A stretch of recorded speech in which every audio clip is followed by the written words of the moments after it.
بعد ده وده اكله حرشه في السيده زينب، يعني حبايب السيده. واحد من اقدم واشهر المصامت اللي في مصر، ومادام في السيده وعند حبايب السيده لازم تاخد لك ترابيزه كده في وسط الشارع ينزل لك عليها بقى شوربه الكوارع وطبق المشكل والفته وطاجن العكاوي، شغل فاخر من الاخر. والبدايه الصح كانت لازم تبقى مع شوربه النخاع. شوربة النخاع اللي هتخليك شجاع، يا لهوي ده انا عليا جمل. وبعدها بقى يا صديقي نزلت على شوربة الكوارع اللي هتخليك تهد الشارع. ملزلزه وتملى التانك.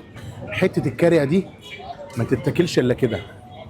يا لهوي. وطاجن عكاوي متسقسقه كده في السمنه مع شويه بطاطس، ايه يا خرابي يا عرابي. الطاجن جواه حتتين عكاوي خلصانين.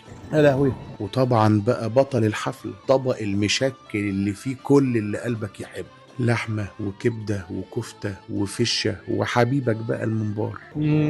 يا خرابي يا عرابي. نمسك بقى طبق الفته ده وتعالى اقول لكم هنسقسق فيه ايه. شويه شوربه كوارع على شويه صلصه من بتاعه العكاوي، وما تقولش لعدوك على اللي هتعمله ده. يا لهوي.